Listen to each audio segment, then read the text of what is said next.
Classes में मोहम्मद सलाहुद्दीन रज़वी आप तमाम सामीन व नाज़रीन का खैर मकदम करता है। दोस्तों, हर रोज़ की तरह आज हम फिर एक नई वीडियो के साथ आपकी खिदमत में हाजिर हुए, जिसका मौजू है बाग़ व बहार का तनक़ीदी जायज़ा।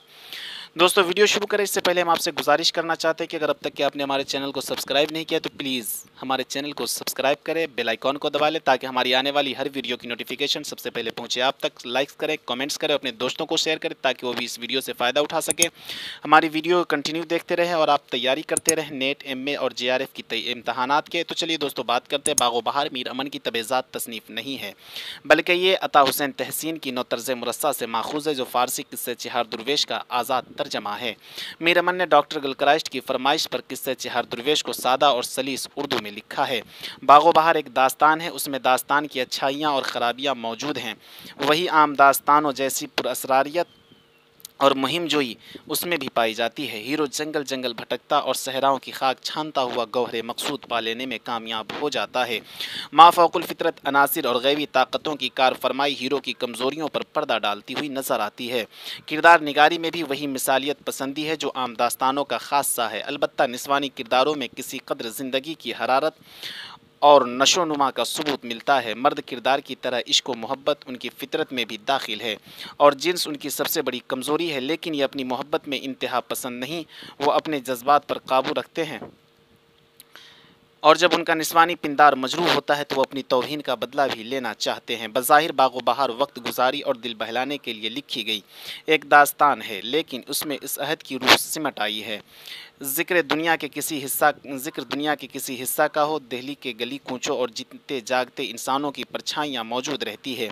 उसमें जितने वाक़यात बयान किए गए हैं या किरदार से जितनी बातें कहलाई गई हैं, उनमें दहलवी तहज़ीब व माशरत की गहरी छाप है।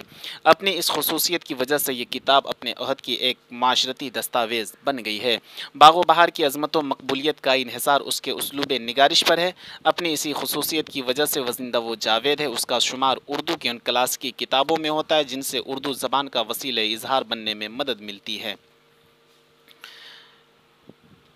बाग़ व बहार की इस खूबी का एतराफ़ पुराने और नए तमाम नक्कादों ने किया है। बाग़ व बहार की बाग़ व बहार की जो खसूसियत हमें सबसे पहले अपनी तरफ मुतवज्जा करती है, उसका अवामी लब व लहजा और सादगी व सलासत है। उसकी अहमियत इस वजह से और बढ़ जाती है कि उस ज़माने के आम मज़ाक में फ़ारसियत रची बसी हुई थी और लोग मुसज्जा, मुक़फ़्फ़ा इबारत, तशबीहात व इस्तिआरात और रंगीनी कलाम पर अपनी जान निछावर करते थे। मीर अमन ने अपने ज़माने की रवायत से बगावत करके एक ऐसे लबो लहजा में अपनी बात कही जो किसी मखसूस तबके के बजाय सबके लिए काबिल फ़हम था, जिसमें पाई जाने वाली सलासत, रवानी, जामियत उर्दू नस्र में एक सेहतमंद इजाफे की हैसियत रखती है। मीर अमन के उसलूब की सादगी का ये कमाल है कि उसमें कहीं रूखापन और सपाटपन पैदा नहीं होने पाता। अक्सर सादगी के हुदूद से निकलकर खुश बयानी के हुदूद में दाखिल हो जाती है और सादगी परकारी बन जाती है। इन्हीं खूबियों की वजह से डॉक्टर अहसन फ़ारूक़ी ने बाग़ व बहार की ज़बान को नावेल की ज़बान से करीब तर बताया है। रोज़मर्रा मुहावरे के इस्तेमाल में भी मौका व महल का पूरा ख्याल रखा है। फ़ारसी अल्फाज की जगह मकामी और हिंदी अल्फाज ज़्यादा इस्तेमाल किए हैं। कहीं कहीं ऐसे अल्फाज भी आ गए हैं जो खालिस बोलचाल की हैं, आम तहरीरों में कमतर इस्तेमाल होते हैं। जैसे तलाश करने की जगह पर उन्होंने झाड़ लेना का लफ्ज़ लाया है और झुकना की जगह पर उन्होंने निहुरना का लफ्ज़ इस्तेमाल किया है।